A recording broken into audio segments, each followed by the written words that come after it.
Hi guys, Christina here and welcome back to my channel. In today's video I wanted to share with you another watercolor illustration that I worked on this week, and this time I decided to do something slightly different and to incorporate some ink as well.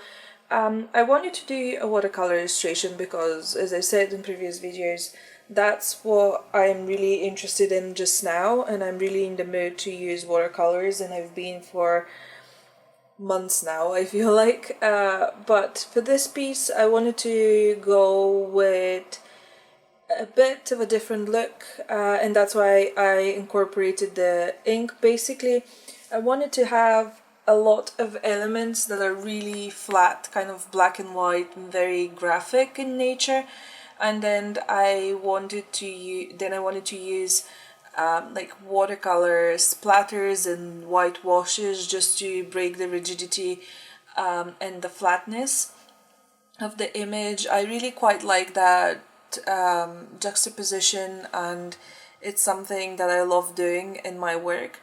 So I thought I would give it a go this time and work on the piece inspired by time.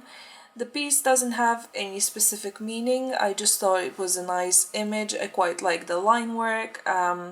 It started off with just a random sketch of a girl and I kept adding details, and at the end I just combined all different little sketches and elements that I wanted into a file in Photoshop, printed that out and used it to transfer onto my watercolor paper. And I was really happy with the line work. I was really happy with the piece when it was just black and white as well, but I knew I wanted to add color from the very beginning.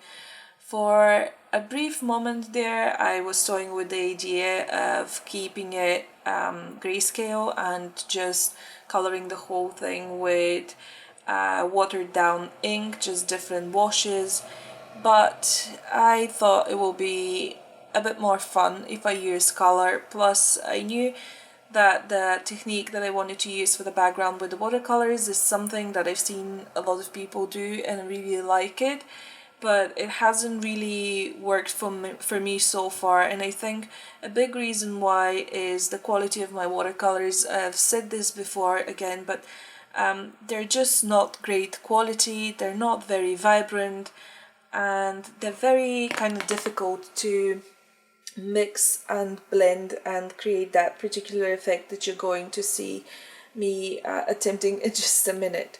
But as far as colors go, I wanted it to be a bit of like a mixture of bright colors like yellow and orange, and then mixtures of purple and blues and pinks, which is a combination that I use quite a lot in my artwork, I've noticed, especially if I'm doing like a nighttime scene and I have a source of light. This is usually my go-to. So I decided to use that combination for this piece as well, and I do think at the end it worked out quite well. I reached a point while I was working on this where I felt like the piece was lacking something.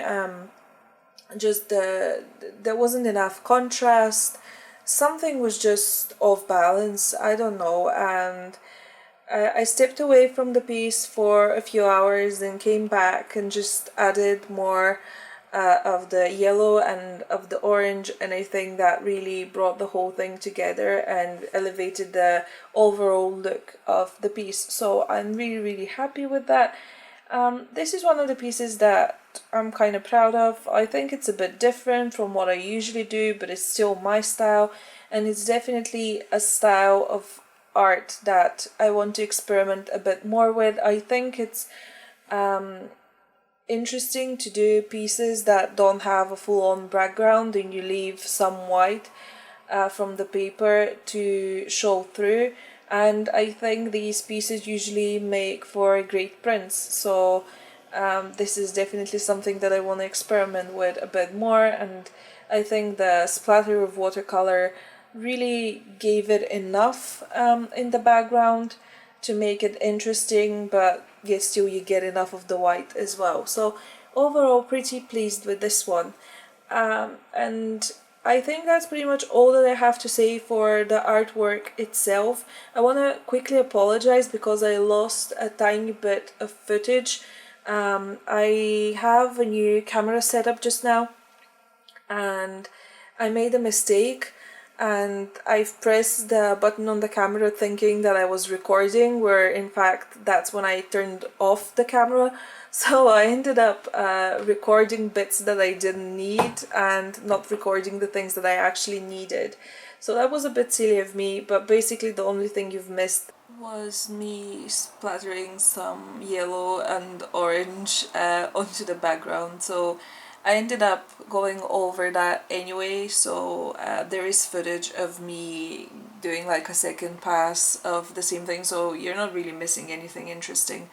Also, I wanted to say a huge thank you to everyone who left a comment on my last week's video, and some people reached out to me on different social media and message, and we're trying to make sure that I'm okay. I feel a lot better. I was really overwhelmed by all of your support, and I appreciate it a lot. I can't express with words how nice it is to know that there are people who care and you haven't even seen them in person.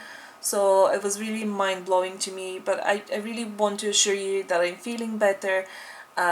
Since then, I reorganized my art room, I have a new camera set up, and I've been taking steps into turning my workspace into a nicer space for me, that it's not contributing to my panic as well, because I have some visual triggers as it turns out.